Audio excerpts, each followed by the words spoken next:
Hello everybody out there and welcome to this another edition of a late night screen review. This time we're talking about Joker 2. I'm not good with French. You were sick. Delusional. He's a monster.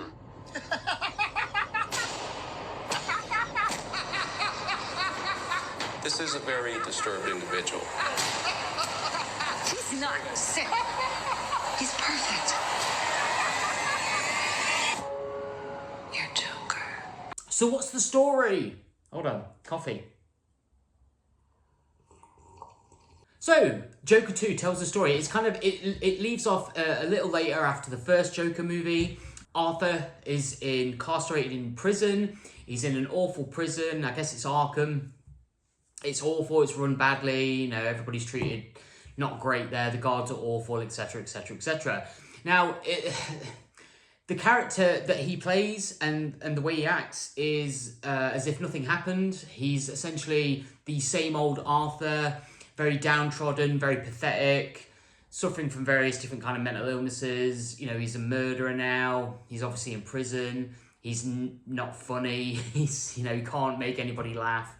And it's just, it's not a great time for Arthur at the minute.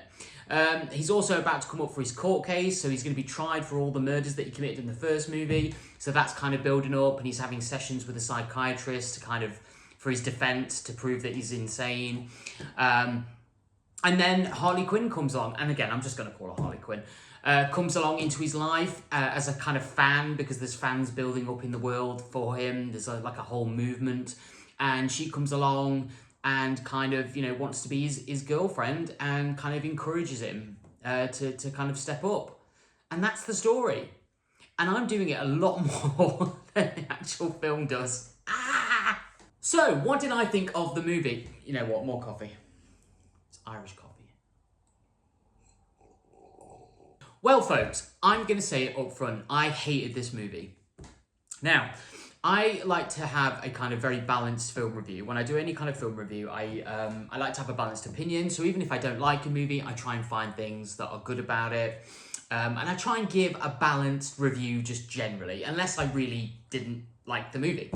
So I really didn't like this film. I didn't look up any of the reviews. I have done since, because we went to see it last night in our local Cineworld, which is closing down and is going to be closed in a couple of days. So we weren't in the greatest of spirits, because we actually know the people that were there really well, and they've not been treated great apparently, and this, that and the other, and we had like talks with them, and it was sad. So we didn't go into the film with the greatest of spirits. I guess I will give the movie that. But so, but I didn't look at any of the reviews. I didn't really know what the kind of consensus was for the movie. I just went in kind of blind, really. I didn't even look at many of the trailers. Here's the thing. I'm just going to kind of give you a rough idea of why I didn't like it, and then I'm going to let you know when the kind of timescale's done, and then we're going to talk about spoilers, and we are going to spoil the movie, because I think this film doesn't deserve to not be spoiled, quite frankly. I didn't like the film, and here are the reasons why. This film very much felt in the vein of Gremlins 2 and the kind of Joe Dante thing, where, you know, Gremlins wanted really good business, so the kind of studios forced him to make a sequel. And he was like, well, I'm only going to do it then if I can do whatever I want and kind of subvert everything and this, that and the other. And this studio just went, yeah, do whatever you want, great. And then he made Gremlins 2. And if you've ever seen Gremlins 2, it's a big departure from Gremlins 1.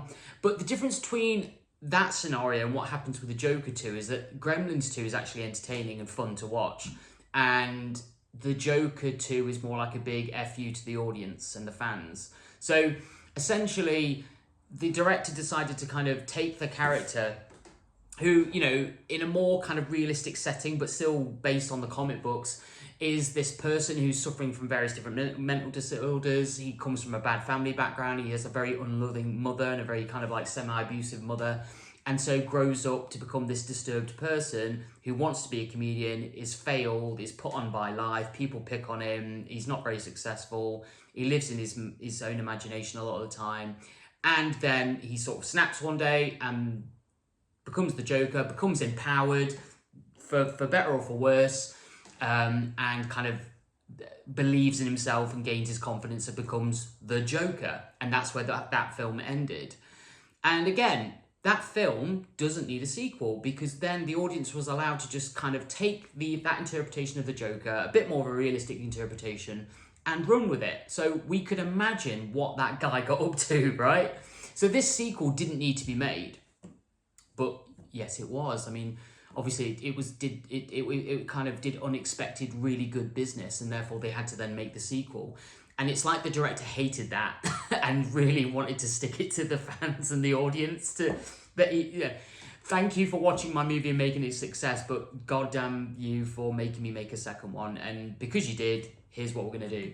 So that character of Arthur Fleck is regressed right back to where we were in the first half of this first movie. So he's pathetic and he's a loser. He's in prison now. He's obviously a 5-time, 6-time murderer. And he's not doing great, and nobody likes him, and all that great stuff. So he isn't the Joker. He's not found his power. He's not kind of got the confidence, and kind of he's not become that person. It's gone. It's disappeared. So if you're expecting to see the Joker in a Joker movie, again, that's kind of the first FU to the audience. You're not going to see it, folks. I'm really sorry. The Joker isn't really in this movie, like, at all. Which is the first big FU, and then it just kind of gets worse from there. The other one is that nothing happens in this film. There's not really a story. Nothing really happens. He's in prison. He kind of meets Harley Quinn. They kind of have a relationship, but it's not built on. There's no interesting scenes. There's nothing engaging. It's hard to know if things are even really happening, because this film is also a musical, but not really, but sort of, but kind of. There's lots of songs sung, they're half sung, they're sort of spoken singing, and then sometimes they sing a little bit, sometimes they only sing half a song, sometimes the song sequences that come about are all in Arthur's head. Sometimes they're not, sometimes they're in the real world. No consistency, because nothing's happening in the film. Also, like, it's never really made clear, like, why these songs are being sung, because the songs don't have anything to do with the story. They don't progress the plot or the characterization or the character growth or anything. Well, because there is no character growth from anyone, really. So it's just really confusing. The songs aren't even sung very well. They're just interpretations of older songs. You know, they're like, you know, redos of older songs. And most of the time, they're not done very well. Like, don't get me wrong, Lady Gaga, she's a great singer, but the songs aren't great. And, you know, that's kind of the only things I can think about it that are positives. Lady Gaga's pretty good at singing, but the songs aren't great. The cinematography's beautiful. The acting's good. The writing's terrible. There is no real plot. Arthur's in prison, meets Harley Quinn. He has a trial. The trial goes south. And that's kind of it. That's the whole film. The trial as well is another big, like, FU, because none of it makes much sense, and it's supposed to be real world, but the kind of lines get blurred because such silly things happen in the kind of real world of the movie when we're not in these, like, weird dream sing-song sequences. And again, songs pop into the real world, so who knows what's going on. So it's very confusing.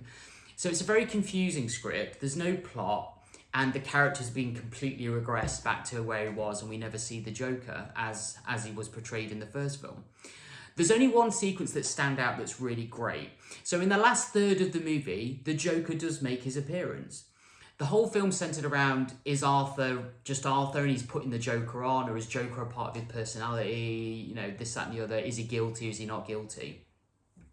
The courtroom scenes are really boring.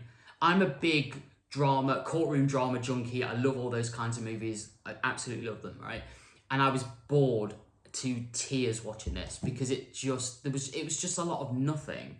Again, the relationship with Harley Quinn and the Joker, not a lot happens. Not a lot of interesting dialogue between two cool characters. How do you take the Joker and Harley Quinn talking on the screen, even without committing acts of violence, and make it really boring? You should be like that when they're talking about stuff. You're not. It's boring. The courtroom drama is just really boring. And again, because we don't have Joaquin Phoenix as doing his, like, character arc, that's not existent in this movie. So we don't even have that to hold on to. It's a really flat movie. Nothing happens. There's no story. And they completely kind of stick two fingers up at the audience for enjoying the first film. The film basically you come away from the film feeling like, oh, in reality, the Joker is like a mentally disturbed person, and how dare you enjoy that first film where we're watching the kind of progression of a mental disorder kind of going downhill, and he snaps and becomes the Joker. Like, you enjoyed that, and you gave all your money to that first movie. How dare you? You should be ashamed. And because of that, we're now going to give you this movie, which is just going to be nonsensical singing, sometimes only half songs, no story, and we're going to take that character you like, and we're going to drag him all the way back to the beginning. And he's never going to come back to that Joker. F you. That's what happens in this movie. It's basically a huge two fingers up at the audience. I left the theatre insulted, bored, and really just feeling a bit depressed and a bit down. I think films can be, dramatizations, the slow, digression of a human mind, and it can be really sad and, gross and awful and depressing and all this thing. But it's got to have something. It's got to be entertaining. It's got to be fun. There's got to be some interest to watch. If you take that away from the Joker, what's left? If there's no character progression, what's left? Nothing. And that's this film. I cannot recommend this film. I was very frustrated, felt really bummed out about it, and just wanted to put on an old Batman cartoon. The Joker is not the Joker. There's no Joker in this movie, folks, and I'm really sorry. Just don't go watch it. Save yourself. If you're a big fan of the first movie, do not go watch the second film, because it is literally just that taken apart, deconstructed. And that's not fun for anyone. It's not even interesting to watch. So that's my review of Joker Part 2. Part 2. Now, spoilers. Here's the spoilers, folks. And we're going to just jump straight to the end of the movie. The worst part of the whole film is the ending, in my opinion. Essentially what happens is that Arthur escapes from the courtroom. There's a big explosion suddenly halfway through the court case.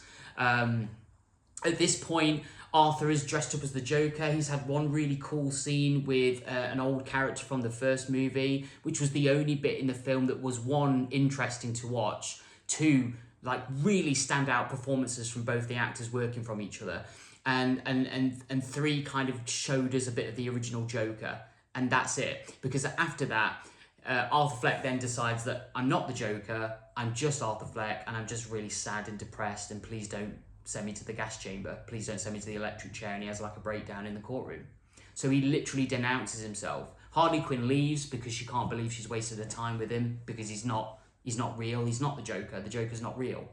It's just an excuse Arthur Fleck used whilst he was murdering people, because it's got to be real world, I guess, and not fun. Then a few moments later, the wall explodes. You think, oh, okay, Harley Quinn's snuck off. It's all a big ruse. He is really the Joker, and they're going to escape together, run off into the sunset, just like in the first film, and we get to make up what happens in the future. No, Harley Quinn has left. She's left the Joker. The wall explodes. It's kind of intimated that it's one of the kind of fans outside that is kind of breaking him out of jail. He gets out. A couple of the guys grab him. His fans, the crowd, Joker fans, they grab him, put him in a car, drive off. They talk about, yeah, we're gonna do some anarchy now, Joker. We're gonna really set the town on fire. And Arthur Fleck, because he's this scared guy, this kind of obviously mentally ill person, runs away from them, and because he's scared and he doesn't want to do that. Then he gets recaptured by the police, so he's back in prison. He's just Arthur Fleck. Joker's not real. It's never been real. It's just all been a big ruse, a big excuse. And then he gets stabbed to death by one of the inmates, by one of the crazy inmates, by this like this young kid, stabs him repeatedly. It's pretty brutal. He dies on the prison floor, and it's intimated at the end that the kid that stabbed him, you see him in the distance, blurred, but it's blurred because we see sort of Arthur Fleck dying, that guy's the Joker, because he's kind of cutting his face as it kind of fades to black. So that's the film. So you enjoyed the Joker. Naughty, because he was a mentally deficient person who murdered people, and he's not even really the Joker. And that's the movie. So again, Now, there's the spoilers, folks. There's nothing else to say. I'm tired. I'm just going to go stick on the 90s Batman cartoon because it's so good. It's so good. And I'll just dream that one day we can have a piece of cinema that, hey, might be a bit dark. Yeah, you know, great. It could be a bit darker. It could be a bit more set in the real world, but also kind of engaging, interesting to watch. We don't have to be made to feel bad about it. And it could also be just like fun, entertaining. Here's hoping, folks. Until next time, guys, stay safe, stay scared, and we'll speak to you soon. Bye. Oh, coffee.